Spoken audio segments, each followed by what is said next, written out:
அன்புக்குரிய சகோதரர்களே, என்னென்ன விஷயம்லாம் வெளியே வருதுன்னு பாருங்க. அப்படியே ஒன்றா நாத்தம் தாங்கலை.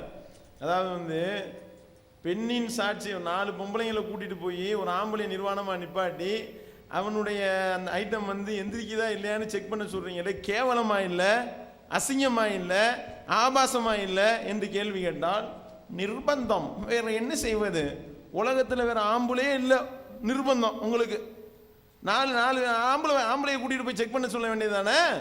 நிர்பந்தம். நாங்க மறைச்சோன்னு சொன்னீங்க, இப்ப மறைச்சதை எடுத்து வைக்கலாமா? நிர்பந்தம் என்ற நிர்பந்தம் ஏற்படும் பொழுது வேற நிர்பந்தம் இல்லாவிட்டால் நாங்கள் வேற வழியே இல்லாம இதை செய்ய வேண்டும் என்று சொன்னதா இருக்கிறதா சொன்னீங்கல்ல. எவ்வளவு பெரிய அயோக்கியத்தனம், எவ்வளவு பெரிய திருட்டுத்தனம் நீங்க சொன்னதுதான். அப்படியே உங்களுக்கு எல்லாம் செஞ்சுட்டு நியாயப்படுத்துறது பாத்தீங்களா? முன்ன பின்ன இப்ப வாசிங்க, இப்ப வாசிச்சு இந்த மாதிரி இந்த வாசகங்களை எல்லாம் இருட்டடிப்பு செய்து விட்டார்கள். அப்படியே உள்ளதை அப்படியே வாசிட்டாரு. இப்ப நிர்பந்தம் என்று சொல்வது சுத்த திருட்டுத்தனம் என்பதை நாம இங்க பதிவு செய்கின்றோம். நிர்பந்தமா இவ்வளவு பெரிய கேவலங்கள்னு சொல்லி இருக்கிறோம். அப்படியே வாசிட்டு ஆமான்றீங்களே, சின்ன உறுத்தலாவது இருந்துச்சாங்க பாத்தீங்களா? எந்த விதமான உறுத்தலும் கிடையாதுங்க. அப்படிதான் வார்த்தை எடுக்கப்பட்டிருக்காங்க. எவ்வளவு பெரிய கேவலம், எவ்வளவு பெரிய ஆபாசம், எவ்வளவு பெரிய அசிங்கம் இருந்தாலும் தில்ல நெஞ்ச நிமித்தி உட்கார்ந்துக்கிட்டு இது ஆபாசமா இது அசிங்கமா இப்படியே கேட்கறது. அப்படியே உருவாகி வந்துட்டதுனால அது உறுத்தவே மாட்டேனுது. அதுக்கடுத்து பாருங்க, கராமத்துக்கு விளக்கம் வேற.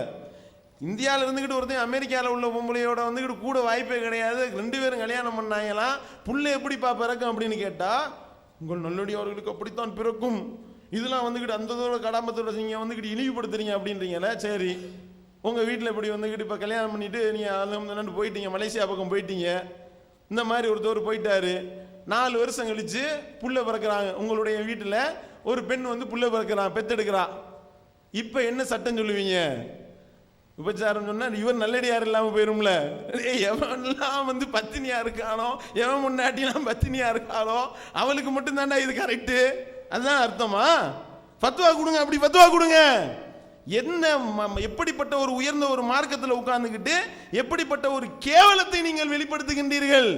அதோட மட்டுமல்லாம ஹஜ்ஜில் கழுதையோட சேர்ந்தா ஹஜ்ஜு கூடும் நிலை வச்சிருக்கீங்களா? இது கேவலம் இல்லையா, அசிங்கம் இல்லையா, ஆபாசம் இல்லையா என்று கேள்வி கேட்டால் எந்த விதமான உறுத்தலையும் காணா, எல்லாத்தையும் நியாயப்படுத்துகின்றீர்கள். அன்புக்குரிய சகோதரர்களே, இறுதியா கணவன் மனைவி சம்பந்தப்பட்ட விவகாரத்திலிருந்து ஒரு விஷயத்தை எடுத்து வச்சாங்க. அதாவது மனைவியினுடைய விந்தை கணவன் சுவைப்பது, கணவனினுடைய விந்தை மனைவி சுவைப்பது, அதை பற்றி சொன்னாங்க. அது இன்னும் முழுசாக வைக்கட்டும், அதுக்கப்புறம் தனியாக சொல்லிக்குவோம். இப்போ விந்து பற்றி ஒரு முக்கியமான தகவல் பதிவு செய்யப்பட்டிருக்கு மகானிங்கிற நூலில். அதையும் சேர்த்து சொல்லும்போது நல்லா இருக்கும்னு நினைக்கிறோம். அது என்னன்னா, விந்துவை அறியும் விபரம். உலகத்தில் எவனுக்குமே தெரியாதுல்ல, விந்துனா என்னன்னு யாருக்குமே தெரியாது. அதனால் அதை எப்படியெல்லாம் கண்டுபிடிப்பது அப்படின்னு ஆய்வு பண்ணி இப்போ ஒரு மிகப்பெரிய பெரிய ஆய்வு நிறுவனங்கள் கூட இந்த அளவுக்குலாம் தகவல் சொல்ல முடியாது, அவ்வளோ தெளிவாக சொல்லியிருக்கிறாங்க.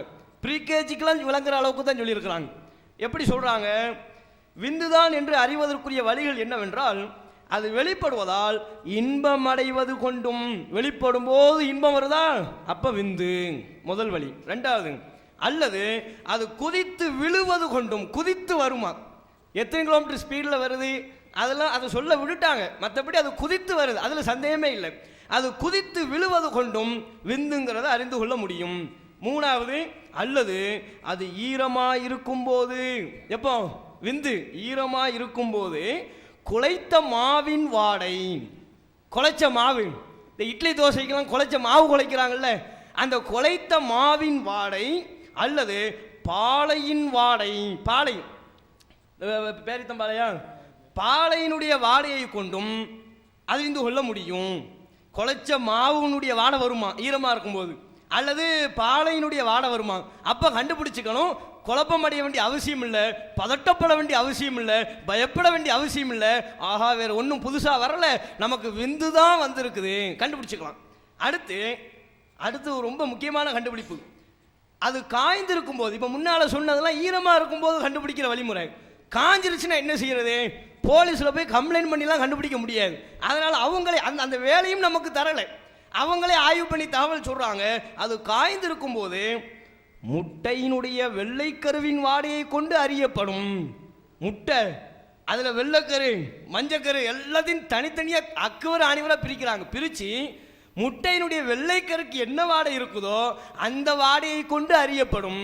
இதெல்லாம் விந்துவை கண்டுபிடிப்பதற்குரிய விந்துதான் என்று அறிந்து கொள்வதற்கு உறுதி செய்வதற்குரிய தரவுகள் மகானிங்கிற என்சைக்ளோபீடியோ. எதுக்குரிய என்சைக்ளோபீடியோங்கிறது உங்களுக்கே தெரியும். அந்த என்சைக்ளோபீடியோவில் சொல்லப்பட்டிருக்குது. அடுத்து நீங்க பாருங்க, அடுத்து பாருங்க சகோதரர்களே, நிருபந்தம்னார்ல மங்கானிலிருந்து 56வது ஸ்லேடு போடுங்க. 56வது ஸ்லேடில் எடுத்து வாட்சி காமிச்சோமா இல்லையா? உடலுறவு கொள்ள வேண்டுவது எப்படி உடலுறவு கொள்ள வேண்டும்? நின்று கொண்டு செய்வதை விட படுத்துக்கொண்டு செய்வது சிறந்தது. அதே நேரத்தில் என்ன செய்ய வேண்டும்? படுத்துக்கொண்டு செய்யாம படுத்துக்கொண்டு விற்பதை விட, அதாவது வந்து குழப்பமாய் போச்சாங்க என்னங்க, படுத்துக்கொண்டு செய்வது நிலையில் நின்று செய்வதை விட சிறந்தது. ஆண்குறியை கொண்டு தடவ வேண்டும், மார்பகத்தை வருட வேண்டும், நெருட வேண்டும்லாம் சொன்னீங்களே. யார் மங்கானி இமாம வந்துக்கிட்டு கழுத்துல கத்தி வச்சு மிரட்டினாங்களா? அவனும் எழுதல கொத்திடுவேன் கொன்றுவேன் எழுது என்று சொல்லி யார் மிரட்டினார்களா? என்ன சொல்ல வருகின்றீர்கள்? அதே மாதிரி வந்துக்கிட்டு பெண்ணுறுப்புக்குள்ள உள்ள வந்துக்கிட்டு மிருகம் போனா, பூனை போனா, யானை போனா எல்லாம் சொன்னீங்கல்ல. இதெல்லாம் வந்துக்கிட்டு நிர்பந்தப்படுத்தி மங்கானி இமாம சுற்றுவேன் சொல்லு எழுது எழுதுன்னு அப்பதான் எல்லாரும் வந்துக்கிட்டு இன்ட்ரெஸ்டிங்கா படிப்பாங்க. எழுது என்று சொன்னார்களா? நிர்பந்தமா? இதுதான் நிர்பந்தம் என்பதற்கு உண்டான விளக்கமா? சட்டம், இதெல்லாம் சட்டம் சொல்றாங்களாம். எது கேட்டாலும் சட்டம் சொல்றோம், நீங்க ஆபாசமா பாக்குறீங்க. சினிமாக்காரன் இதான் சொல்றான், கலைக்கண்ணோடு பார்க்கணும். இதெல்லாம் எல்லாம் ஆம்லெட் போடுறது, தொப்புள்ள ஆம்லெட் போடுறதெல்லாம் காட்டுவான். நீ தொப்புள்ள ஆம்லெட் போடுறதுன்னா கடைசியில் அவர் சொல்லுவாரு தொப்புள்ள ஆம்லெட் போடுறது என்ன, எங்கள்கிட்ட அங்க முட்டை விடுறது எங்கள்கிட்ட இருக்குன்னு அவர் இருப்பாரு. அவர் நம்ம இல்ல அவங்க போடுறதுக்காக வச்சுக்கிட்டு இருக்கோம், போடாட்டா நம்மளே போடுவோம். அதெல்லாம் இதெல்லாம் கலைக்கண்ணோடு பார்க்கணும். எதை செஞ்சாலும் சட்டக்கண்ணோடு பார்க்கணுமா. நீங்க என்ன எல்லாத்தையும் இந்த ப்ளூ ஃபில்ம் மாதிரியே பாக்குறீங்க, ப்ளூ கண்ணாடி போட்டு பாக்குறீங்க அப்படிங்கிறாங்க. சரி, இந்த அடிமை பெண்ணை உட்கார வச்சுக்கிட்டு விளையாட சொன்னாங்கல்ல, இதுல என்ன சட்டம் இருக்குன்னு சொல்லுங்க. ஒரு அடிமை பெண் முன்னால உட்கார வச்சுக்கிட்டு அடிமை பெண் பார்க்கும் விதமாக கணவனும் மனைவியும் உறவு கொள்ளலாம் அப்படின்னு சொல்லியிருக்கிறீங்களே, இதுல என்ன சட்டம் இருக்கிறது? எந்த குர்ஆன் எந்த ஹதீஸின் அடிப்படையில் நீங்க இந்த சட்டத்தை வகுத்தீங்க? இறையச்சத்தோட சொன்னீங்களே, என்ன இறையச்சம் இதுல இருக்குது? உங்க இறையச்சத்தை கொஞ்சம் சொல்லுங்களாம் பாப்போம். இதான் இறையச்சமா தூர நோக்கம் பாருங்க. அன்புக்குரிய அப்புறம் இன்னொன்னு சொல்றாரு, இந்த சொன்னார்ல படுத்துக்கிட்டு செய்யறதை விட நின்றுகிட்டு செய்யறது நல்ல சிறந்தது. இது இதுக்கு சட்டத்தில் சொல்ற, இதுல என்ன சட்டம் இருக்கிறது? இதை நிறுவீங்க, இதை நம்புறீங்கல்ல, இது மார்க்கம் நம்புறீங்கல்ல. படுத்துக்கிட்டு செய்யறதை விட நின்றுகிட்டு செய்யறது சிறந்தது என்பதற்குள்ள ஆதாரத்தை தாருங்கள். குர்ஆன் வசனத்தை காட்டுங்க, ஹதீஸை காட்டுங்க. என்னையா இருக்குது உங்கள்கிட்ட? வெறும் கற்பனையும் காமாந்தரத்தையும் தவிர உங்கள்கிட்ட வேற என்ன இருக்குது? இதெல்லாம் உங்களுக்கு இறையச்சம். இறையச்சம் பார்த்துக்கிறோங்களேன். அதே மாதிரி இன்னொன்று என்ன சொன்னாரு, விந்து. விந்தை பத்தி இந்த சட்டத்தை யாருக்கு சொல்றாங்க? சின்ன பிள்ளைக்கு சொல்றாங்களா பெரியவங்களுக்கு சொல்றாங்களா? சின்ன பிள்ளைக்கு தேவையா இது? பெரியவங்களுக்கு தேவை. பெரியவங்களுக்கு தன்னால தெரிஞ்சிட போகுது. இது சொல்ற வரும்போது ஜாலியா இருக்கும், ஜில்ஜில்பா இருக்கும். இது தெரியணுமாக்கு, இது சொல்லி கொடுக்கணுமாக்கு, அது குதிச்சு குதிச்சு வரும். இது சொல்லி கொடுக்குறா. என்னையா இதெல்லாம்? இதுக்கெல்லாம் பேரு சட்டம், ஆபாசம் இல்லை, இதுக்கு பேரு சட்டம். அது மோந்து பார்த்தா இந்த மாதிரி இருக்கும். இது என்ன அனுபவமா? எங்கள்கிட்ட கேட்டியல, யானையை விட்டா கிழிஞ்சிருங்கிறது அனுபவம் வேண்டியதில்லை, அத்தனை வரைக்கும் தெரியும், அறிவு. இது மோந்து பார்த்தது என்ன அனுபவமோ? குழைச்ச மாவு வாசம் வந்து மோந்து பார்த்தீங்களோ? குழைச்ச மாவு உங்க வீட்டுல இந்த வாசம் தான் அரிக்குமோ? இதுல சப்பாத்தி போடல என்னத்தை போட்டு திம்பீங்க? முட்டை, வெள்ளைக்கரு. என்ன இதெல்லாம் சொல்லிட்டு இமாம்களுடைய அறிவு, இமாம்களுடைய இறையச்சம், தக்குவா, என்ன இதெல்லாம் பேசிக்கிட்டு இருக்கிறீங்க? கொஞ்சமாவது உங்களுக்கு அருவருப்பா தெரியலையா சகோதரர்களே? நம்ம வந்து அந்த அதெல்லாம் சென்று விட்ட சமுதாயம், உம்மத்தின் கதாலத், அவங்க போயிட்டாங்க. அவங்களுக்கு நமக்கு எந்த பகையும் கிடையாது. நம்ம அவங்கள்ட்ட என்ன கோவமா, அவங்கள்ட்ட என்ன சண்டையா?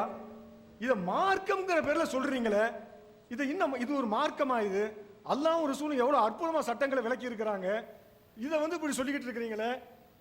அதே மாதிரி விந்து வந்து சுவைக்கிற சம்பந்தமா சொன்னாப்புல எடுத்து வைங்க.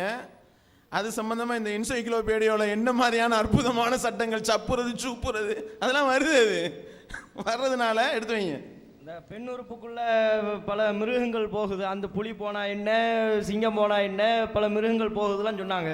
அது என்ன பெண் உறுப்பா அமேசான் காடா, அது என்னது, அது இப்படிலாமா எழுதி வைப்பது அப்படிங்கிறது ஒரு பக்கம். இன்னொன்று பார்த்தீங்கன்னா, இப்போ புது விஷயத்த சொல்கிறோம். ஏற்கனவே நம்ம குறிப்பிட்ட பல விஷயங்களுக்கு பதில் இல்லை. மாடு ஒரு பிள்ளையை பார்த்தா அவனை குர்பானி கொடுக்கலாம்னு எழுதி வச்சிருக்கிறீங்களே, அதுக்கு என்ன ஆதாரம் கேட்டோம், பதில் இல்லை. இது மாதிரி பல விஷயங்களுக்கு பதில் இல்லை. அடுத்த ஒரு உளறல் என்னன்னா சொல்கிறாங்க பாருங்க, ஃபத்துல் முஈன்ல குறிப்பிடுறாங்க, லவ் 35 லவ் நஸா கல்புன் அவு ஹின்சீருன் அலா ஆதமியத்தின், ஒரு நாயோ பன்றியோ பொம்பளை இடத்துல சேர்ந்தால், எல்லாம் சேர்றது தான், நீங்கள் வேற எதையும் எதிர்பார்க்காதீங்க. இடத்துல மதுஹபினுடைய அசிங்கத்தை பற்றி தெளிவுபடுத்த வந்திருக்கிறோம், ஒவ்வொன்றாக தெளிவுபடுத்திக்கிட்டு இருக்கிறோம், மக்களுக்கு மத்தியில் விளக்கிட்டு இருக்கிறோம். இது புனித நூல் அல்ல, இது ஒரு ஆபாச களஞ்சியம் தான் தெளிவுபடுத்திக்கிட்டு இருக்கிறோம். ஆனால் இந்த மாதிரி விஷயங்கள் தான் வரும். நாயோ பன்றியோ ஒரு பொம்பளை இடத்துல சேர்ந்து வலதத் ஆதமியன், மனித பிள்ளையை பெற்றெடுத்து விட்டால், இஸ்லாமிய பெண்களை எப்படி கொச்சப்படுத்துதுன்னு பாருங்க. இஸ்லாமிய பெண்கள் என்னமோ நாய்க்கு அலைவதை போலவும் பன்றிக்கு அலைவதை போலவும், நாய் உறவு கொள்வதற்கு அவங்க இடம் கொடுப்பதை போலவும், பன்றி உறவு கொள்வதற்கு இடம் கொடுப்பதை போலவும் சொல்லி வைத்திருக்கிறார்கள். மனித பிள்ளையை பெற்றெடுத்துட்டா என்ன சட்டம்? காணல் வலது நஜிசன், அந்த புள்ள அசுத்தம்.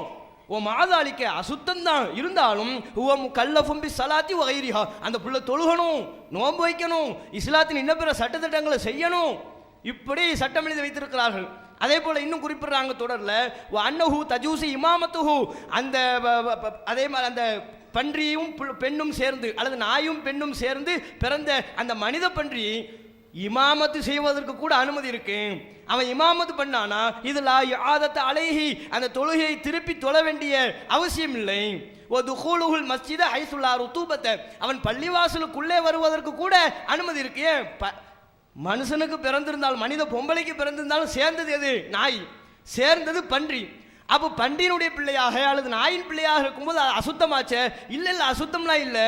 பள்ளிவாசலுக்குலாம் வந்துக்கலாம், தொலை வைக்கலாம், இமாமத்து பண்ணலாம்.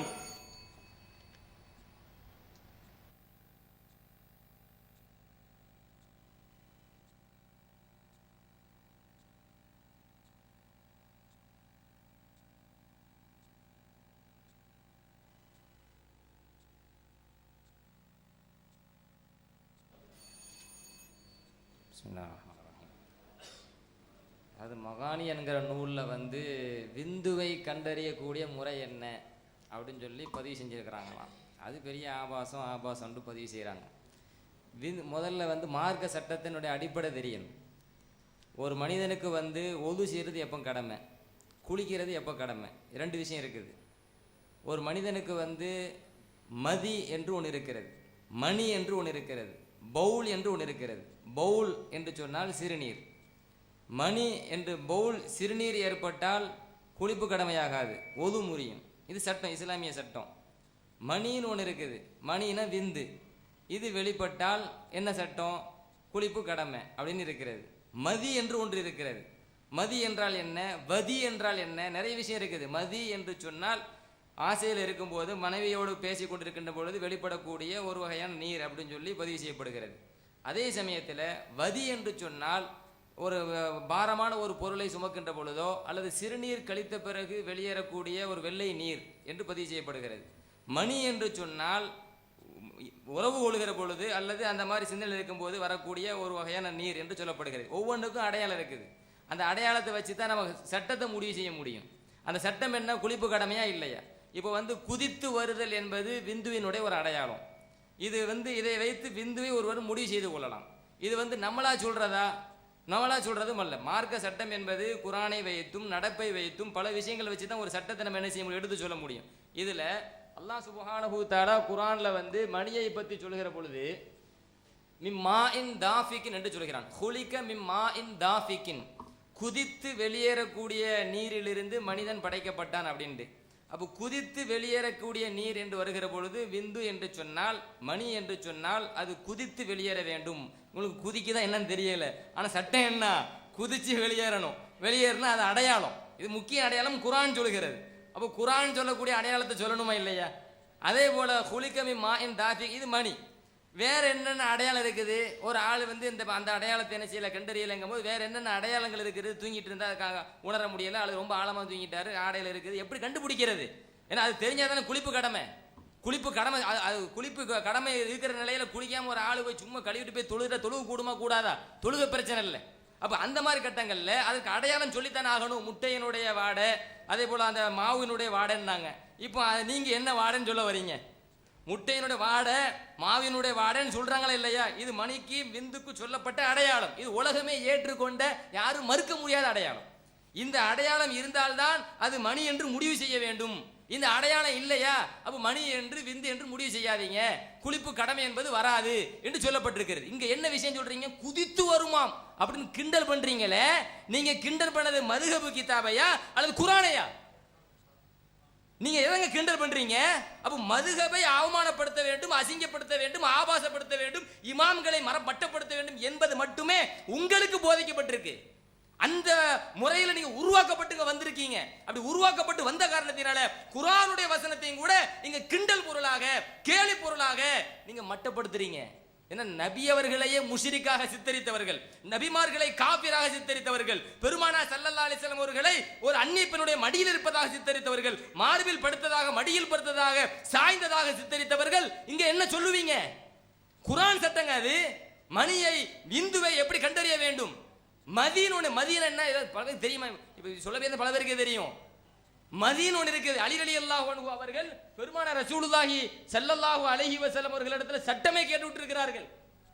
ஹதீஸ் வருகிறது, குந்து ரஜுலன் மத்தாஅன், நான் அதிகம் மதி வெளியேறக்கூடிய ஒரு மனிதனாக இருந்தேன். அப்படி அதிகமாக மதி வெளியேறுகிற காரணத்தினால் இதற்கு குளிப்பு கடமையா இல்லையா என்கிற சட்டத்தை தெரிந்து கொள்வதற்காக நான் பெருமானார் ஸல்லல்லாஹு அலைஹி வஸல்லம் ஆள் அனுப்பி வச்சேன். அப்ப ரசூலுல்லாஹி ஸல்லல்லாஹு அலைஹி வஸல்லம் அவர்கள் மதி வெளிப்பட்டால் உது செஞ்சா போதும் என்று ஸல்லல்லாஹு அலைஹி வஸல்லம் சொன்னாங்கன்னு அலி ரலியல்லாஹு சொல்றாங்க. அப்ப மணி என்றால் என்ன, மதி என்றால் என்ன, வதி என்றால் என்ன, பவுல் என்றால் என்ன என்கிற விஷயத்தை பிரித்து விளங்கினால்தான் குளிப்பு கடமையா இல்லையா என்பதை புரிய முடியும். ஒளி செய்யறது கடமையா இல்லையா என்பதை புரிய முடியும். அது தெரிஞ்சாதான் அந்த வணக்க வழிபாடுகளை முறையா நிறைவேற்ற முடியும். அது தெரியலன்னு சொன்னா நம்ம மாற்றமாக வணக்கத்தை நிறைவேற்றினால் வணக்கமே கூடாதுலாங்க. இப்ப தெரியுதா? சட்டத்தை சொல்வதை ஆபாசமாக சித்தரிக்கிறார்கள். இப்படித்தான் குர்ஆனை கூட இவர்கள் ஆபாசமான ஒரு கண்ணோட்டத்தில் அணுகிறார்கள் என்பதை இங்கே நாம் பதிவு செய்திருக்கிறோம் என்பதை உங்கள் கவனத்திற்கு கொண்டு வருகிறோம். அன்பிற்குரிய சகோதரர்களே, இந்த மதத்தினுடைய நச்சு கருத்துகளையும் பித்தலாட்டங்களையும் ஒன்று ஒன்றா உரிச்சு காட்டிட்டு இருக்கிறோம். அது கிளிப்பு போடுங்க.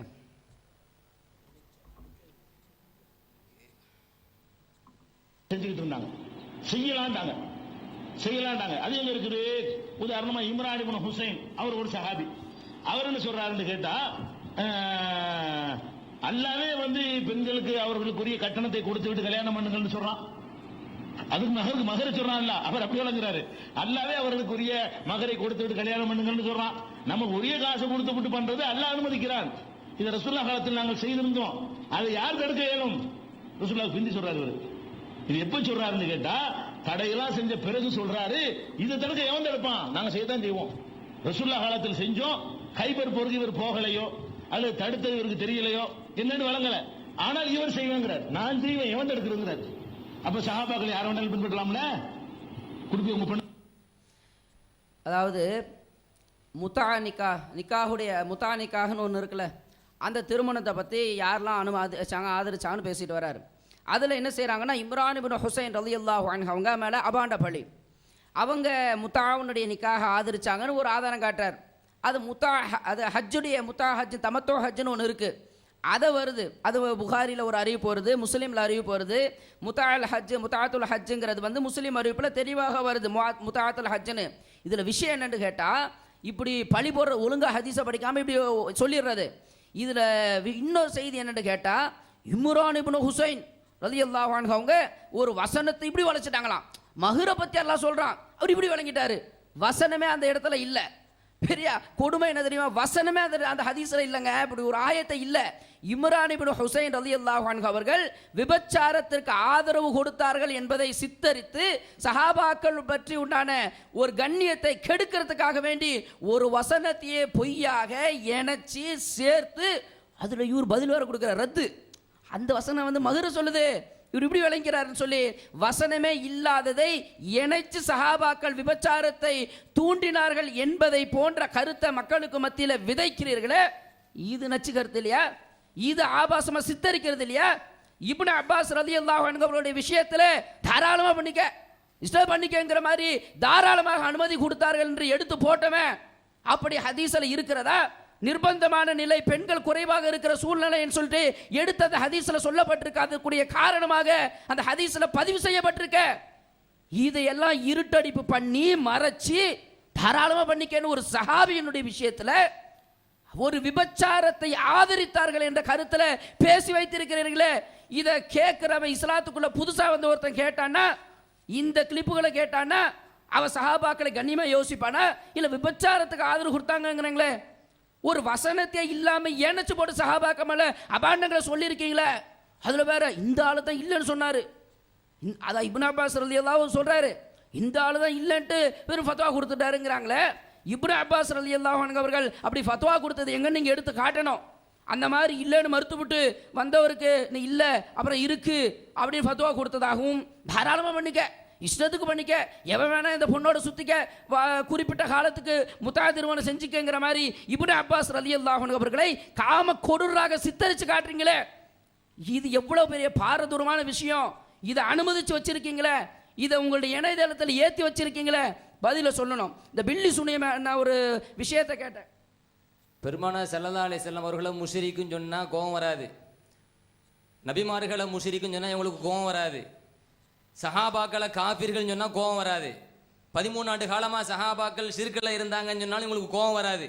பீஜேன்னு சொல்லிட்டா கோபம் வந்துடும். நக்கீரனே, நீ நடுப்பக்கத்தில் ஆபாச படம் வெளியிட்டு சமூகத்திற்கு கொடுமை செய்யும் வக்கீரனே, எங்கள் சமுதாய தலைவர் பிஜே அவர்களை பற்றி அபத்தமாக செய்து வெளியிட்டு எங்களை கொதிப்படைய செய்து விட்டாய். மக்கள் சமூகத்தின் நல் உள்ளங்களை நசுக்குகிறவன் நீ. எழுது கோளினை நன்மை செய்ய பயன்படுத்து, ஏக இறைவனை அஞ்சி நச்சு கருத்துக்களை வெளியிடாமல் இரு அப்படின்னு சொல்லி அல்கர்ஜிலிருந்து முகமது அன்சார் ஒரு ஆள் எழுதியிருக்கிறார். இது உணர்வு என்கிற பத்திரிகையில் வருடத்தை சொல்லணும்ல, அதில் வந்து அக்டோபர் 22, 2010 பக்கத்தையும் சொல்லிடுறேன். பக்கம் இந்த 5வது பக்கம். நக்கீரனே வக்கீரனே எங்கள் தலைவரையா கொதிக்கிறது பாருங்க. இங்க மாணவி ஸல்லல்லாஹு அலைஹி வஸல்லம் அவர்களை 13 ஆண்டு காலத்திற்கு மேலாக ஷிர்க்னு தெரியாம இருந்தாங்க, முட்டாள் என்ற பட்டத்தை கட்டுறீங்க. 13 ஆண்டு காலமாக சஹாபாக்கள் ஷிர்க்ல இருந்தாங்கன்னு பட்டம் கட்டுறீங்க. முஸ்லிம் பெண்கள் அங்க எவ்வளவு ஆபாசமா சித்தரிக்கிறீங்க, எவ்வளவு ஆபாசமா சுவனத்துல பல ஆண்களோடு இருப்பாங்கன்னு கேவலமா எழுதி வச்சிருக்கீங்க. ஆதம் அலைஹிஸ்ஸலாம் ஹவ்வா அலைஹிஸ்ஸலாம் சுவனத்துல நிர்வாணமாக இருந்தாங்கன்னு எழுதி வச்சுக்கிட்டு நெஞ்ச நிமித்திட்டு பேசுறீங்க. பெத்தவங்களை அசிங்கப்படுத்தி அவமானப்படுத்தி நாங்கெல்லாம் சட்டம் சொல்லியிருக்கிறோமே, கூடாது கூடாது. இபாதத்து கூடுமா கூடாது? 2வது அவன் செஞ்ச தப்பு கூடுமா கூடாதா? அந்த தப்புக்கு தண்டனை உண்டா இல்லையா? அது தப்பு தான், அது தண்டனை கொடுக்கணும் தான். எந்த வகையான தண்டனை கொடுக்கணும் அப்படின்னு சொல்லிக்கிட்டு இருக்கோம். நீங்க செய்யலாம், ஆபாசம் நிர்வாணமா தான் இருந்தாங்க, ஆமா ஒரு பொம்பளைக்கு பல ஆம்பளை தான், இப்படி அசிங்கமா ஆமா ஆமா நாங்க ஆமா சாமி போடுறீங்க. ஒரு பொம்பளைக்கு பல ஆண்கள் சொல்லி சட்டம்லாம் எழுதி வச்சிருக்கீங்க. நாங்க கூடாது அப்படின்னு சொல்லி அதுக்கு என்ன தண்டனை என்று சொல்லி வணக்கம் கூடுமா கூடாது என்பதில் பிரச்சனை எடுத்து சொல்லிட்டு இருக்கிறோம். இவ்வளவு ஆபாசத்தை பதிவு செஞ்சுட்டு நக்கீரனே எங்கள் இயக்க தலைவர் பிஜேயை அசிங்கமா பேசி எங்களை கோபப்படுத்தி விட்டாய். பொங்குறீங்க. யூனுஸ் அலைஹிஸ்ஸலாம் காஃபிர்னு சொன்னா அமைதியா இருக்கீங்க. ஆதம் அலைஹிஸ்ஸலாம் முஸ்லிம்னு சொன்னா அமைதியா இருக்கீங்க. பெருமானார் ஸல்லல்லாஹு அலைஹி வஸல்லம் ஷிர்க்ன திரட்ட அமைதியா இருக்கீங்க. அப்ப எந்த கொள்கையில நீங்க இருக்கீங்க? யூத மதம் இதைத்தான் நாங்க சொல்றோம். ஒரு உண்மையான முஸ்லிமுக்கு கோபம் வருமா வராதா? இது அங்கீகரிப்பான அங்கீகரிக்க மாட்டானா? எந்த நிலையில இருப்பாங்க? அப்ப இவர்கள் அங்கீகரிக்கிறார் என்று சொன்னால் இது யூத மதம், இது யூத கலாச்சாரம், யூத கலாச்சாரத்தை பின்பற்றுகிறார்கள் என்பதை நாங்க வாதமா வச்சுட்டு இருக்கிறோம். பேசுங்க. அப்ப நம்ம எடுத்துக்காட்டிய விஷயங்களுக்கு அவங்க பதில் சொல்லணும். அதே போல வந்து இவங்க பேசும்போது அவர் கலீல் ரசூல் அவர் பேசும்போது சொன்னாங்க, இந்த மாதிரி ஒரு குழந்தையோட போவானா, குழந்தைய பார்த்தவன நல்ல ஒரு இது வரணுமே, போவானா போட்டானா பட்டான அடி, அதானே சொல்லப்பட்டிருக்கு. போனா பல்லான்னு அடின்னு சொல்லுவீங்களா? அதானே சொல்லப்பட்டிருக்கு. தூய்படி மிதின்னு சொல்லப்பட்டிருக்கு. அவன் கல்யாணம் ஆனவனா வந்தா அடிச்சு கொல்லு, அவன் கல்யாணம் ஆகாதவனா இருந்தா அவனை கசையடி கூடி தூய்படி மிதினா ஆபாசமாக சொல்லுகிறார்கள். அடுத்த அமர்வு 7:30 மணிக்கு. பார்வையாளர்கள் 10 நிமிஷத்துக்கு முன்னாடியே வந்துடணும். அன்பிற்குரிய சகோதரர்களே, பரேலவி மதத்தினர் யூத கொள்கையைத்தான் பூத்துகிறார்கள். ஆபாசங்களும் அருவருக்கத்தக்க கருத்துக்களும் பரேலவி மதத்துடைய மதுஹப் மதத்தில் நிறைந்து காணப்படுகிறது என்பதை ஏராளமான சான்றுகளை முன்வைத்து நாம் நிரூபித்து வருகிறோம். பிராணியுடன் புணர்ந்தால் ஆணுக்கு ஹஜ்ஜு முறையான்னு சொல்லி ஆபாசத்தை பூத்தி இருக்கிறார்கள். ஹஜ்ஜுக்கு சென்ற பெண்கள் கழுதையுடன் புணர்ந்தால் என்ன சட்டம், வெட்டப்பட்ட ஆணுறுப்பை சொருகினால் என்று பெண்களை கொச்சைப்படுத்தியிருக்கிறார்கள். சுய இன்பம் செய்து இந்திரியம் வெளிப்படாவிட்டால் ஹஜ்ஜு முறையான்னு சொல்லி ஹஜ்ஜுக்கு சென்ற ஆணை கொச்சைப்படுத்தி ஆபாசத்தை சித்தரித்திருக்கிறார்கள். அடிமை பார்க்கும் விதத்தில் மனைவியுடன் உறவு கொள்ளலாம் என்று சொல்லி மிகப்பெரிய ஒரு ஆபாசத்தை மதுஹப் மதத்திலே திணித்திருக்கிறார்கள். அதுபோல் தலாக் சட்டத்திலுமே கேவலமாக விளையாடி வீடு நிரம்ப தலாக், அது நிறைய தலாக், இது நிறைய தலாக் என்று தலாக் சட்டத்தை கேவலப்படுத்தி இருக்கிறார்கள். அதுபோன்று பெண் உறுப்பில் உள்ள முடி அளவுக்கு தலாக்கு, மண்ணு தலாக்கு, துகள் தலாக் என்று தலாக் சட்டத்திலே இஸ்லாத்துக்கு எதிராக மதுஹப் மதத்தினர் மிகப்பெரிய அடாவடித்தனத்தை செய்துள்ளார்கள். உண்ணத்தக்க பிராணியுடன் சேர்ந்து மனித புள்ள பிறந்தா இமாமத் செய்யலாம், பெருநாள் தொலை வைக்கலாம், ஹஜ்ஜு பெருநாள் குர்பானி கொடுக்கலாம் என்று கிறுக்குத்தனமாக ஆபாசமாக இல்லாத விஷயங்களை எல்லாம் மதுஹப் புத்தகங்களிலே மதுஹப் மதத்தினர் எழுதி வைத்திருக்கிறார்கள். நாயும் பன்றியும் ஒரு இஸ்லாமிய பெண்ணோடு உறவு கொண்டு ஆம்பளை புள்ள பிறந்த அந்த புள்ள நஜீசு, ஆனால் தொலை வைக்கலாம், பள்ளிக்கு ஈரம் இல்லாமல் வரலாம் என கேவலமாக இல்லறத்தை சித்தரித்துள்ளனர். கிழக்கத்தவர் மேற்கத்தவர் ஒரு வருஷ தூரத்தில் கல்யாணம் பண்ணா 6 மாசத்துல புள்ள பிறந்தா கிராமத்தில் பிறந்திருப்பா என்று கேவலமாக நடக்காத விஷயத்தை எல்லாம் மதுஹப் மதத்தில் எழுதி வைத்திருக்கின்றார்கள். பின்துவாரத்தில் உறவு கொண்டா அபு ஹனீஃபாவுடைய சட்டப்படி நோன்பு பாழாகாது என்று நோன்பு நோற்றவர் ஆபாசமாக பரிபூர்ண இன்பம் கிடைக்காததால் நோன்பு முறியாது என்று நோன்பு விஷயத்தில் ஆபாசத்தை பூத்திருக்கிறார்கள். மிருகத்துடன் புணர்ந்தால் உழுவும் நோன்பு முறியாது என்று சொல்லி மிருக புணர்வை ஆபாசமாக காட்டியிருக்கிறார்கள்.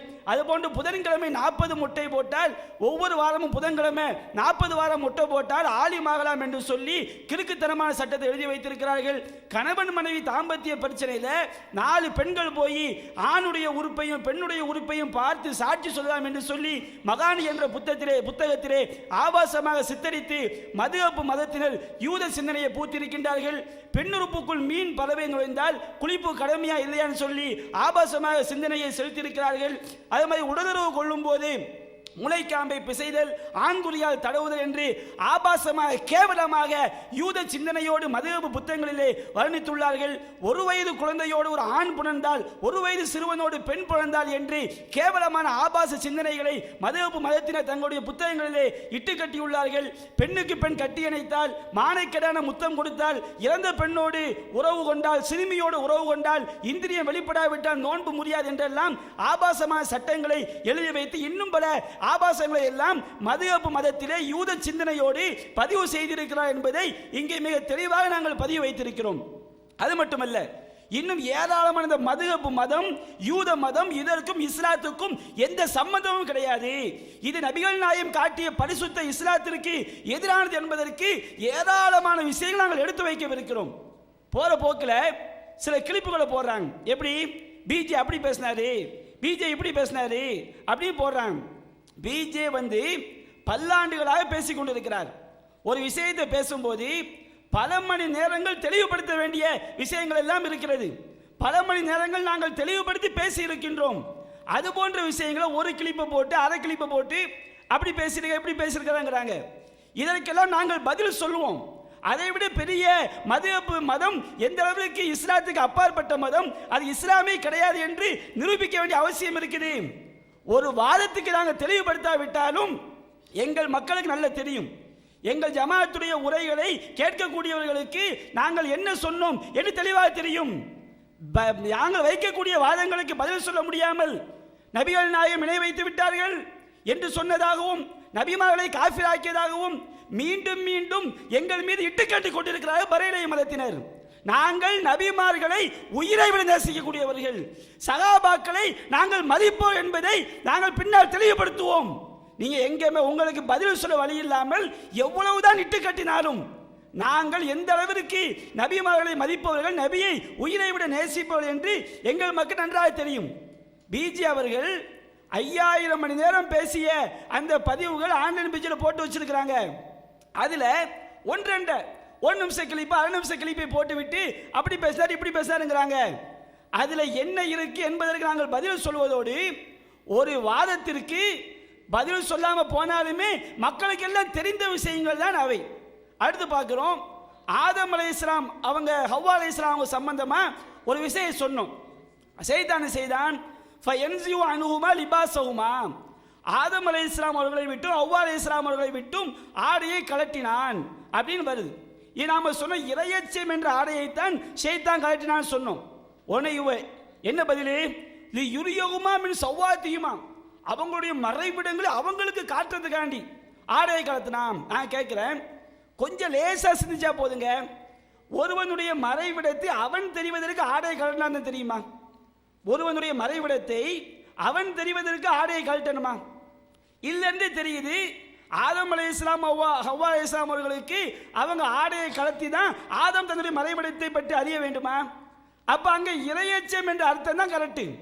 அவங்க ஆடை அணிந்தாலும் அணியாவிட்டாலும் அவங்களுடைய மறைவிடங்களை பற்றி அவங்களுக்கு தெரியும், அவங்க உடல் உறுப்புகளை பற்றி அவங்களுக்கு தெரியாதா? அப்ப அங்க என்ன அர்த்தம்?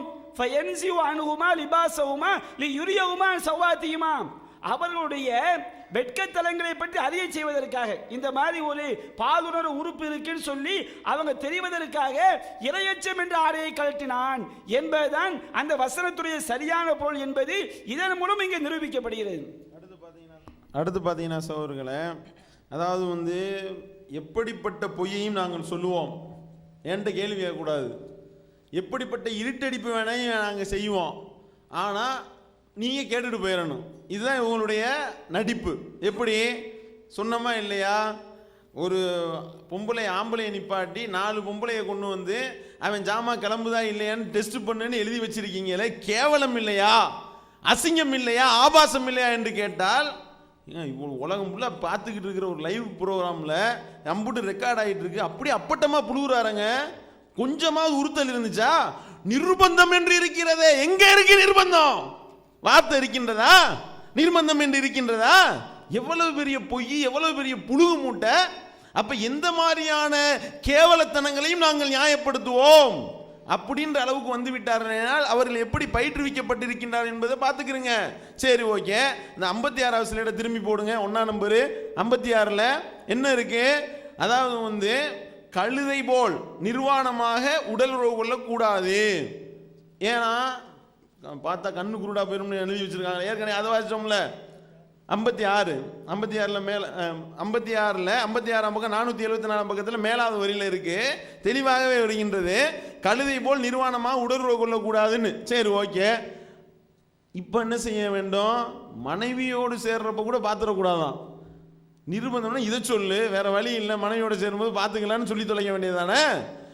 மனைவியோட பார்த்துடாத, அப்புறம் 4 பொம்பளை கூட்டு வந்து அடுத்தவன் இதை பாரு, நல்லா உத்து பாரு, அதை மட்டும் பாரு, அதை தவிர வேற எதையும் பார்த்துடாத. எவ்வளவு பெரிய கேவலம்! இந்த கேவலத்தை தானே தூக்கி பிடித்து கொண்டிருக்கின்றீர்கள்.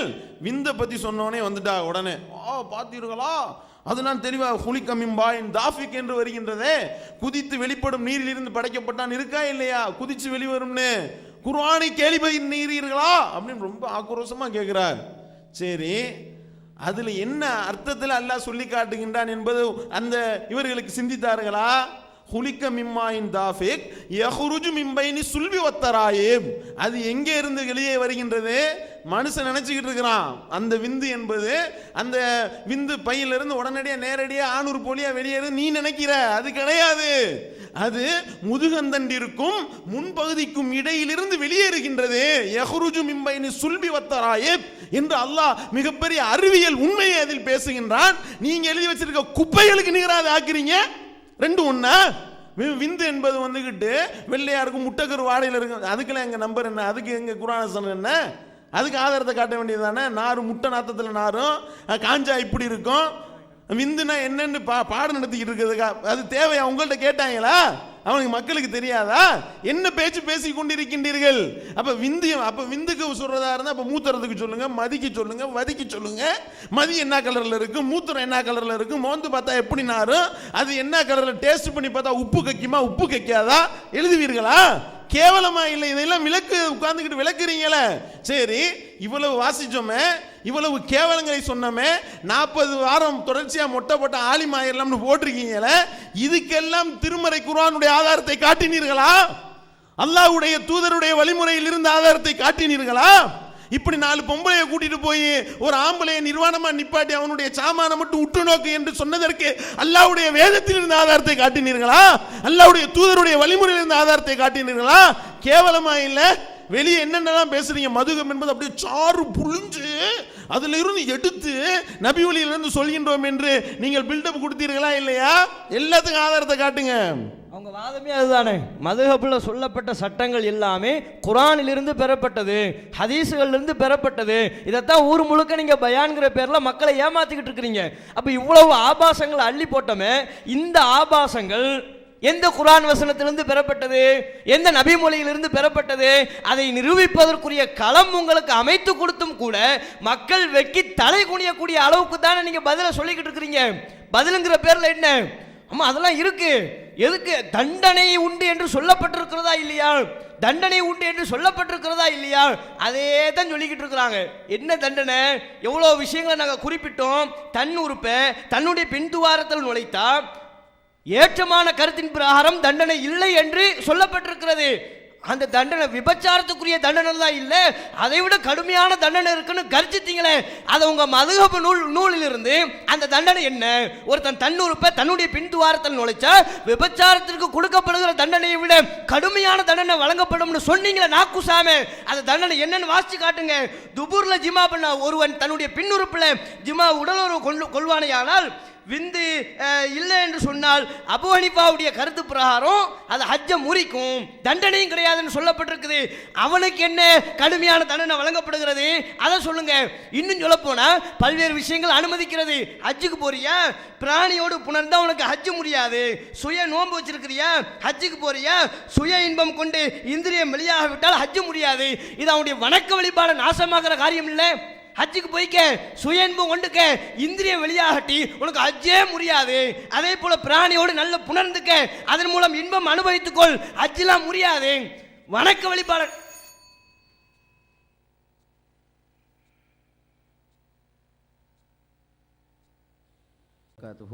அன்பிற்குரிய சகோதரர்களே, டிஎன்டிஜே மதத்தினருடைய பித்தலாட்டங்களையும் பொய்களையும் அவர்களுடைய நச்சு கருத்துக்களையும் ஒவ்வொன்றாக தோலுரித்து காட்டிக் கொண்டிருக்கின்றோம். அல்ஹம்துலில்லாஹ், எல்லா புகழும் அல்லாஹுக்கே.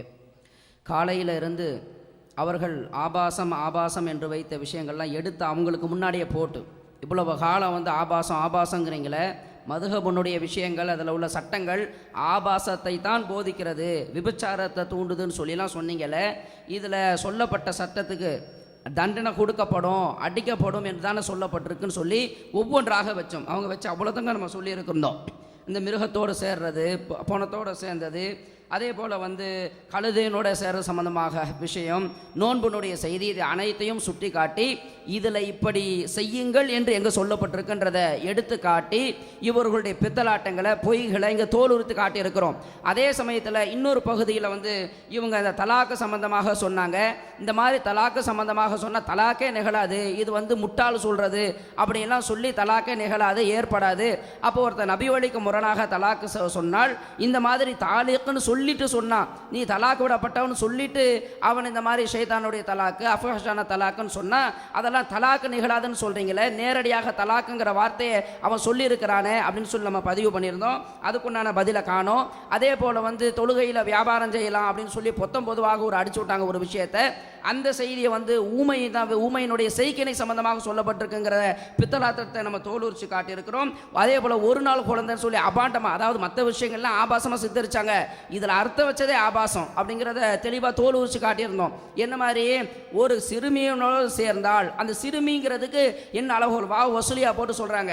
அதாவது ஒரு நாள் குழந்தையாக இருந்தாலும் அடித்தவனை கொல்லு, அவன் திருமணமானவனை அடித்தவனை கொல்லுன்னு சொல்லி அந்த சிறுமியினுடைய அளவு சொல்லப்பட்டிருக்கிறத ஆபாசமாக சித்தரித்து சிறுமியோட ஒரு நாள் குழந்தையோடு சேருன்னு சொன்னாங்கன்னு சொல்லி அபாண்டங்களை பழிகளை போட்டுருக்கீங்கன்னு சொல்லி எடுத்துக்காட்டி ஆபாசமாகவே அர்த்தம் வச்சிருக்கீங்கிறது அதையும் நிரூபித்து காட்டி ஒரு சட்டத்தையும் கேட்டோம். இப்படி ஒரு சட்டம் மக்களிட ஃபத்தாவா ரமலியில் இப்படி ஒரு சட்டம் கேட்கப்பட்டு பதில் சொல்லப்பட்டு இருக்கேங்கிறத, அதாவது குழந்தை முழுமையாக பிரிந்து வராத குழந்தையோடு சேர்ந்து இருக்கிறான்னு ஒரு சொல்லி இவனுக்கு ஹத்து இருக்கா இல்லையான்ற சட்டமே கேட்கப்பட்டிருக்குன்னா, இந்த மாதிரி தவறு செய்யக்கூடிய ஷைத்தான்களுடைய தூண்டுதலால் இந்த மாதிரி மோசமான வேலைகளை செய்யக்கூடியவர்கள் இருப்பவர்களுக்கு சொல்லப்பட்ட சட்டத்தை ஆபாசம் சொல்லி நீங்க தான் அசிங்கத்தை பரப்புறீங்களே என்று நாங்கள் தெளிவாக கேட்டிருக்கோம். அப்போ உங்களுடைய நிலைப்பாடு என்ன? மிருகத்தோடு சேர்ந்து அவனை தண்டிக்கலாம்னு சொல்லப்பட்ட சட்டத்துக்கு இது ஆபாசம்னா தண்டிக்க கூடாது, ஆபாசமா தண்டிக்க கூடாது கருத்தின்படி நீங்க பேசுறீங்களே, அதுக்கு எதிராக நிக்கிறீங்களே. தண்டிக்கணுங்கிறோம், தண்டிக்க கூடாதுங்கிற எதிர்பாதத்தில் சொல்ற மாதிரி உங்க கருத்து இருக்கே, உங்க சிந்தனையில் ஆபாசங்கிறத எடுத்து போட்டோம். அதுக்கு பிறகு அந்த சஹாபாக்களுடைய மேட்டரை போட்டோமா? சஹாபாக்களுடைய மேட்டர் நான் இருட்டடி பண்ணியா போட்டேன், முழுசா போடுங்கன்னாங்க. இப்னு அப்பாஸ் ரலியல்லாஹு பேசுற விஷயத்தை முழுசா தானே போட்டேன். சொன்னாரா இல்லையா? தாராளமாக செஞ்சுக்க, நீ இஷ்டத்துக்கு செஞ்சுக்கன்ற கருத்துப்படி பேசினாரா இல்லையா? எடுத்து கிளிப்பை போட்டமே, போட்ட விஷயத்தில் சொன்னாரா இல்லையா? ஒருத்தன் இன்னொருத்தனை வந்து நீ விபச்சாரன் சொல்றாங்கிறான். விபச்சாரன் சொன்னதுக்கு என்ன ஆதாரம்? விபச்சாரன், இவன் விபச்சாரன் அப்படின்னு ஒருத்தன் தெளிவா சொல்லி இருக்கிறான்னா அந்த ஸ்டேட்மெண்ட் எடுத்து நம்ம போடுறோம் சொன்னதை, அப்ப நிரூபிச்சதா தானே அர்த்தம். சஹாபாக்களை பற்றி அசிங்கமா ஆபாசமா இப்படி பொய்யா சொல்லி வச்சிருக்கீங்களே. இப்னு அப்பாஸ் ரலியல்லாஹு அன்ஹு அவங்க இந்த முத்தானிக்காக வாடகை திருமணத்தை இந்த முத்தானிக்காக வந்து அவர்கள் இல்லைன்னு சொல்லி ஃபத்வா கொடுத்து, அவங்க இல்லைன்னு சொல்லிட்டு அவங்க அதை தடுத்துட்டு அவங்களே வந்து ஃபத்வா கொடுத்தாங்கிற கருத்துப்பட பேசியிருந்தீங்கன்னு சொல்லி எடுத்து போட்டோமே. இம்ரான் இப்னு ஹுசைனுடைய ரலியல்லாஹு அன்ஹு அவங்களுடைய விஷயத்துல வசனமே இல்லை, வசனத்தை ஓதி காட்டிய பொய்யாக ஒரு சஹாபி மேல விபச்சாரம் ஒரு குற்றத்தை சுமத்துற மாதிரி உள்ள செய்தியை எடுத்து போட்டு ஒரு சஹாபியினுடைய விஷயத்துல செய்வோம், நாங்க செய்வோம், வசனம் இறங்குச்சு அப்படின்னு அழுத்தம் திருத்தமா இம்ரான் இப்னு ஹுசைன் ரலியல்லாஹு சொன்னதாக எடுத்து போட்டதானே காட்டினா, நான் வாசிச்சேனா, நான் வந்து நானாக கற்பனை பண்ணி சொன்னேனா? அவர் பேசுறது அப்படியே போட்டிருக்கேன். அப்ப எடுத்து ஒரு சஹாபி மேல அபாண்டமாக ஒரு வசனத்தையே ஓதி காட்டி அதுக்கு இவர் மறுப்பு கொடுத்து தன்னை அறிவாளியா காட்டி சஹாபாக்களை இப்படி அசிங்கமாக சித்தரிச்சிருக்கீங்கன்னு எடுத்து அவர் பேசுறதை நான் போடுறேன். நான் என்னமோ அபாண்டம் சொல்லிட்ட மாதிரி என்ன செய்யறாங்க, சித்தரிச்சு காட்டுறாங்க. பொய் பித்தலாட்டம் மோசடி என்று ஒன்றை நிரூபிக்கும் போது அவங்களுடைய வார்த்தையில தெளிவாக காட்டுறோம். காட்டிட்ட பிறகு அது பொய் பித்தலாட்டம் மோசடி நிரூபணம் ஆயிடுச்சு. நீங்க காட்டுங்க, இல்ல இதை மறுத்துட்டாரு இப்படி பேசுறாரு அப்படின்னு நீங்க தான் காட்டணும். நான் சஹாபியை இந்த அளவுக்கு தரக்குறையா விமர்சிச்சிருக்கான்னு எடுத்து போட்டேன். அதுக்கடுத்து வந்து இப்ப பாருங்க, கிளிப் நம்பர் 112 போடுங்க, 113 போடுங்க.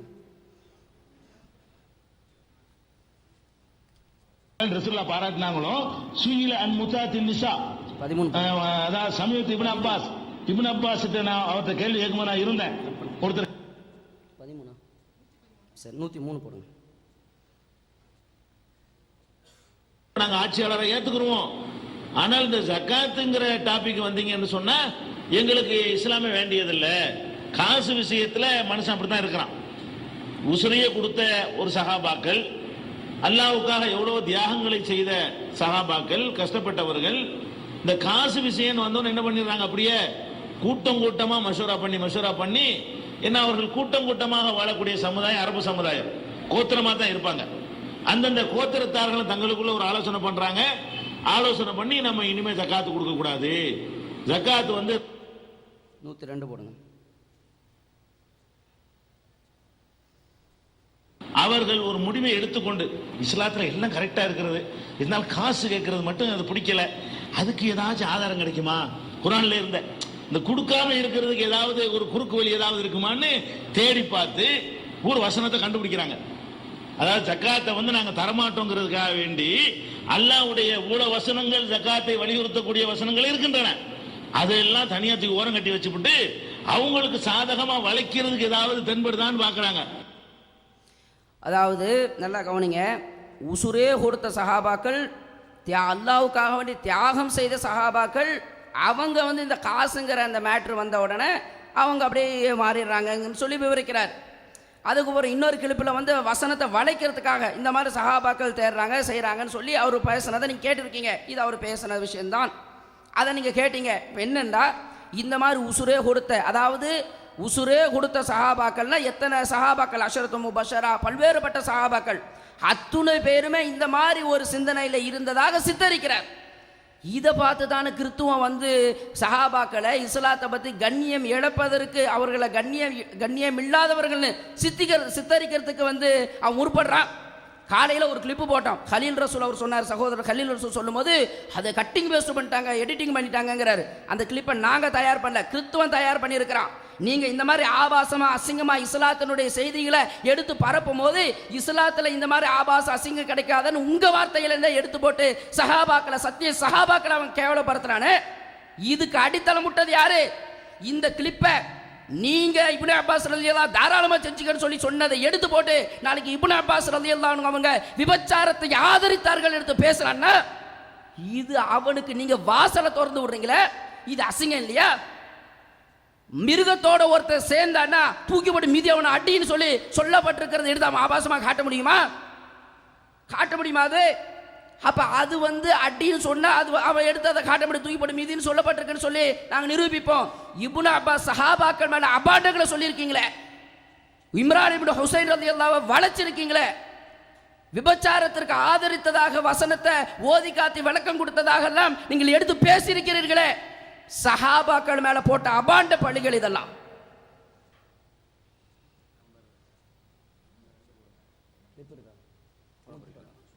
நூற்றி 13 போடுங்க.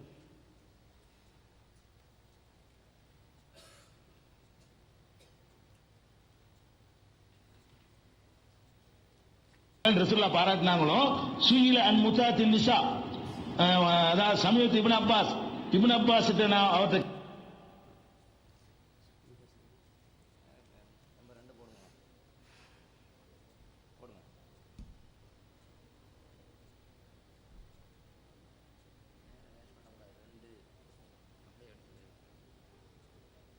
அவனுக்கு தெரிந்த நடைமுறை என்று எங்களுடைய அறிவு சொல்கிறது. பொறுப்பேற்று தான் எழுதியிருக்கிறோம். காலியால் ஆதாரமா காட்டல, எங்களுடைய அறிவு சொல்வதுதான் ஆதாரம்.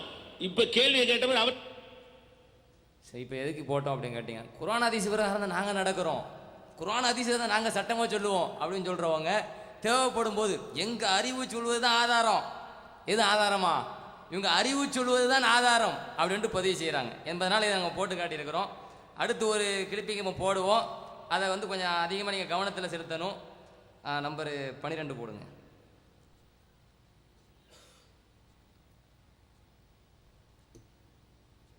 11 போடுங்க.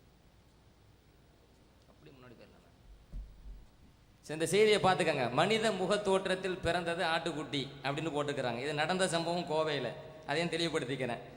அடுத்த செய்தி ஃபோட்டோ மட்டும் தான் போட்டேன். இந்த செய்தியோட நீங்கள் பார்த்துக்கலாம். இதை கொஞ்சம் பார்த்துக்கிட்டே இருங்க, அடுத்து உதவும். சரிங்களா?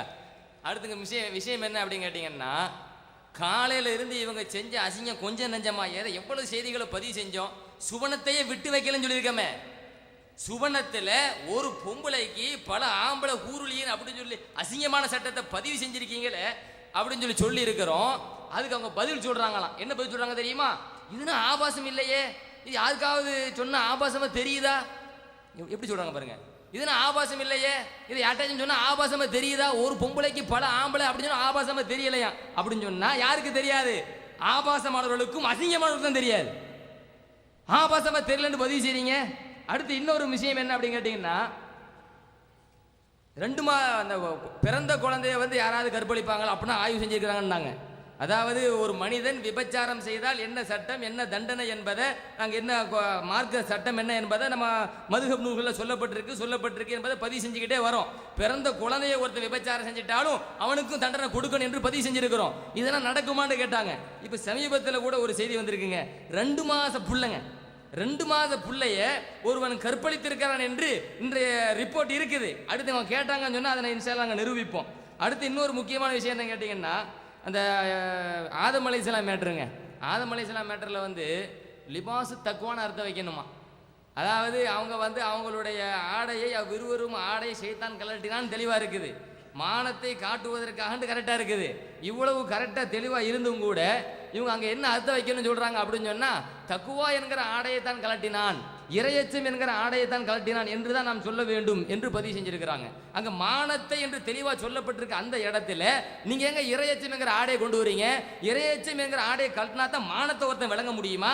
அப்ப இறையச்சம் உள்ளவன் மானத்தை விளங்க முடியாதா போன்ற கேள்விகள் எல்லாம் எடுத்து வச்சிருக்கிறவன், பதிவு செஞ்சிருக்கிறவன் அதுக்கு மூச்சை காணும். இல்லைங்க, லிபாசு தக்குவான் தான் வைக்கணும் அப்படின்னு சொல்லியிருக்கிறாங்க. அடுத்து அன்புக்குரிய சகோதரர்களே, தொழுகையில் இஷாராவின் மூலமாக சைக்கிணையின் மூலமாக வியாபாரம் செய்யலாம்னு மதுஹபில் எழுதியிருக்கேன். இது ஒரு மகா உளறல் அப்படின்னு சொல்லியிருந்தோம்.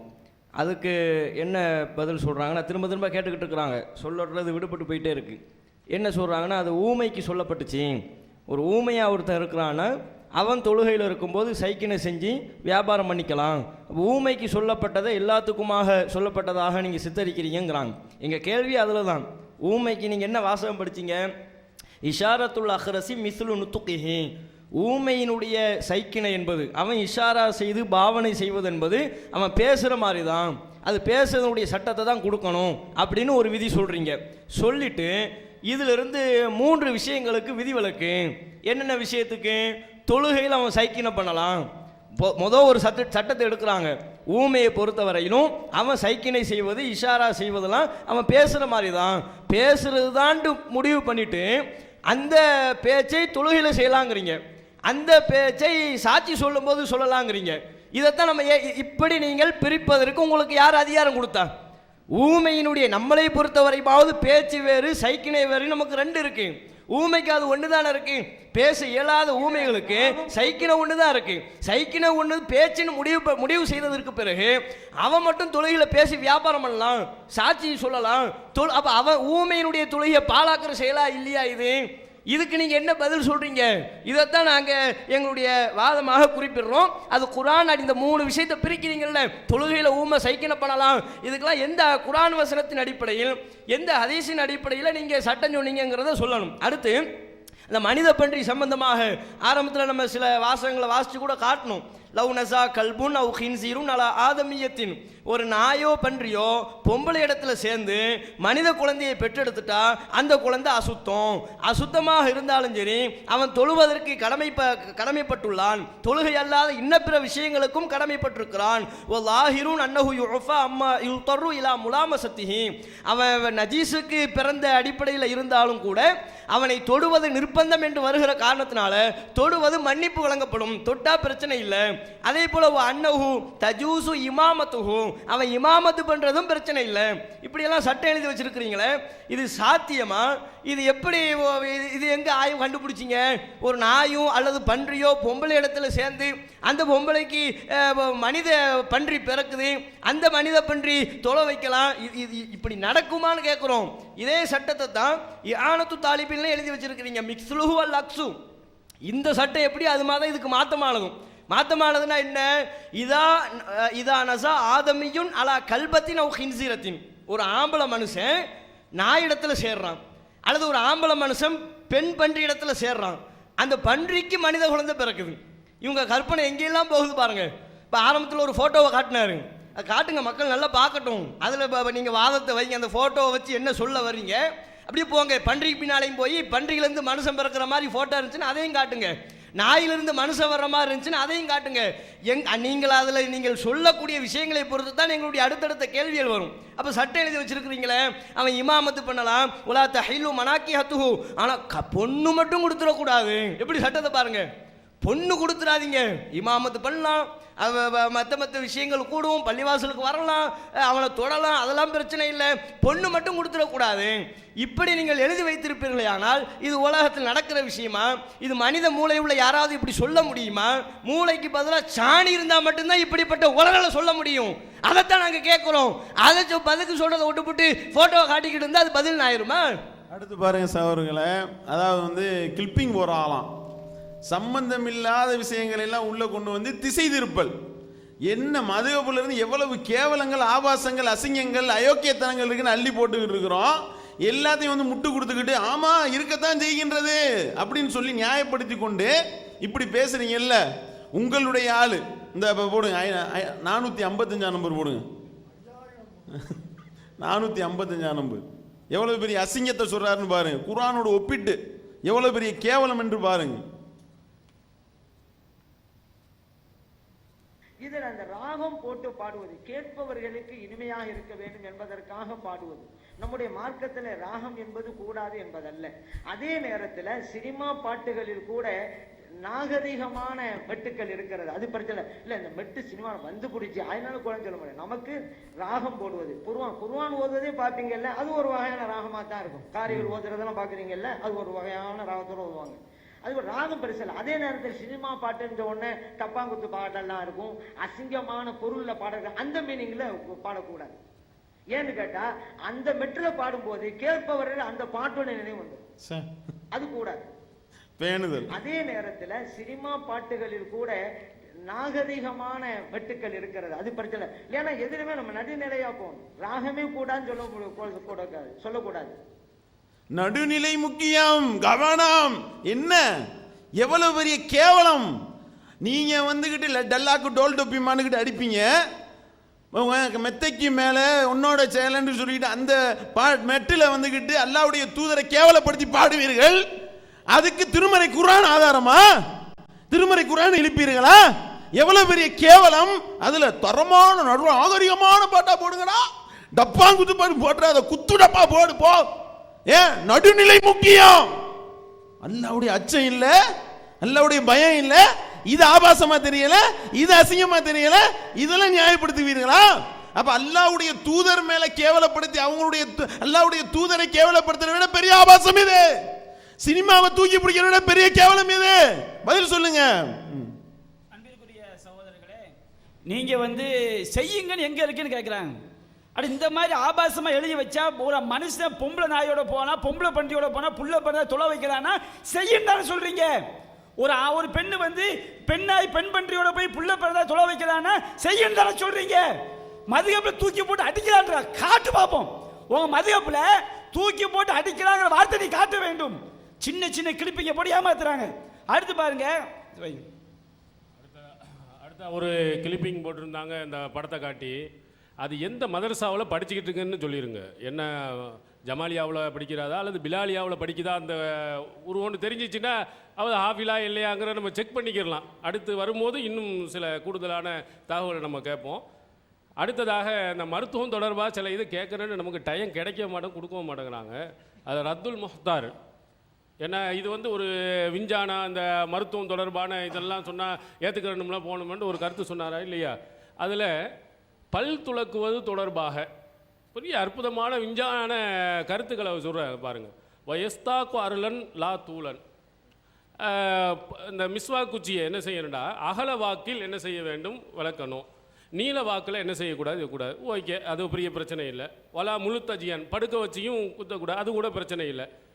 இன்னகு அப்படி செய்தால் யூரிசு கிபரத்திஹால், கல்லீரலை என்ன செய்து விடுமா, பெரிதாக ஆக்கி விடுமா. இப்படி படுக்க வச்சு நம்ம பல் துலக்கணும்டா. இது எந்த ஹதீஸில் இருக்கிறது?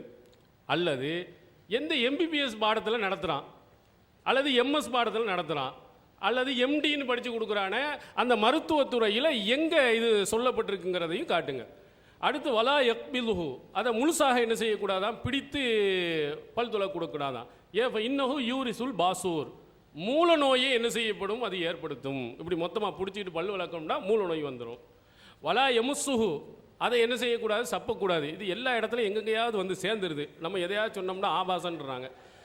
இப்போ இன்னஹு யூரிசுல் அமா, அப்படி சப்புனம்னா என்ன செய்யுமா, குருட்டுத்தனத்தை அது ஏற்படுத்தி விடுமா. அடுத்து வலா யலவுஹு பல் என்சிபுஹு, அதை என்ன செய்யக்கூடாது, படுக்க வைக்கக்கூடாது, நட்டி தான் என்ன செய்யணும், மிஸ்வாக்கி வைக்கணுமா. ஏன் அப்படி வச்சுட்டா என்ன ஆகும், இப்போ இல்லா ஃபஹத்தருல் ஜுனூன், அப்படி இல்லையா, அப்படி வைத்துட்டீர்களே ஆனால் பைத்தியம் ஏற்படும் என்று பயப்படப்படுகிறது. இதுக்கெல்லாம் எங்கே ஆதாரத்தில் எழுதி, எந்த மருத்துவத்தை பற்றி பேசும் மருத்துவம் சொன்னீங்களா இல்லையா? இதில் வாய் சூப்புனம்னா ஒரு மிஸ்வாக்கை ஒருத்தன் சப்பினான் என்று சொன்னால் குருட்டுத்தனம் ஏற்படும், எங்கே நீங்கள் எடுத்தீங்க. அதே மாதிரி நட்டி வைத்தோம் என்று சொன்னால் பைத்தியம் பிடிக்கும் அப்படின்னு இதில் எதில் இருக்குது, ரத்துல் முஹ்தாரில் இருக்குது. இந்த இது மிக முக்கியத்துவம் வாய்ந்த ஒரு புத்தகம், அவர்களால் மதிக்கக்கூடிய ஒரு புத்தகத்தில் இந்த கருத்து. இது சும்மா மருத்துவம் மாதிரி இல்லை. ரசூல் ஸல்லல்லாஹு அலைஹி வஸல்லம் அவர்கள் ஒளி செய்கின்ற பொழுது மிஸ்வாக் செய்ய சொல்லியிருக்கிறாங்க, பல் துலக்க சொல்லியிருக்கிறாங்க. எப்படி பல் துலக்கணும், இப்படி இருந்தால் இந்த மாதிரி நடக்கும், இப்படி இருந்தால் கண் போயிடும், இல்லைன்னா பைத்தியம் பிடிக்கும், அல்லது மூல நோய் ஏற்பட்டு விடும் என்று எழுதப்பட்டு இருக்கிறது. இதற்கு ஏதாவது குர்ஆன் வசனம் இருக்குதா? மாயின் தாஃபிக்கெல்லாம் குதித்து எழுந்து சொன்னீங்களே, இதுக்கு எந்த குர்ஆன் வசனம் காட்டுங்க. எந்த ஹதீஸில் இருந்து இருக்குன்னு காட்டுங்க, அல்லது மருத்துவத்திலாவது இப்படி இருக்குதுன்னு காட்டுங்க. இது இப்போ வச்ச கேள்வி மட்டும் இல்லை, ரொம்ப காலமாக இந்த கேள்வி நம்ம வச்சு தான் இருக்கிறோம். அதற்கு என்ன செய்யணும்? அவர்கள் அடுத்த கேள்வியை வைக்கணும். அடுத்ததாக இந்த பல் துலக்குதல் வந்ததுனால மகானிலையும் ஆமாம் தமிழில் கூட இருக்கான். பல் துலக்குதல்னு வந்ததுனால அது சம்மந்தமாக இன்னொரு விஷயத்தையும் சொல்லிடுறோம். என்னென்னா துருல் முக்தாரில் பதிவாக இருக்கு, நம்மளாம் ஒரு விரலை கொண்டு தான் பல் துலக்குவோம். அவங்க மதுஹப் நூலில் எப்படி எழுதி வச்சு நம்பர் 39 பாருங்கள், அதில் எப்படி எழுதி வச்சுருக்கிறாங்கன்னா, ஒல் அஃதலு மிகச்சிறந்த கருத்து என்னவெனில் எஸ்தாக்க பி சப்பாபத்தைனி, 2 விரல்களை கொண்டு பல் துலக்குவது தான், 2 ஆள்காட்டி விரல். அது எப்படி? எபுதஉ பி சப்பாபத்தில் யுஸ்ரா, முதலாவதாக துவக்கமாக இடது ஆள்காட்டி விரலால் பல்லை துலக்க வேண்டும். பாத்ரூம் போயிட்டு வந்தா கூட இப்படிதான் போல இருக்கு.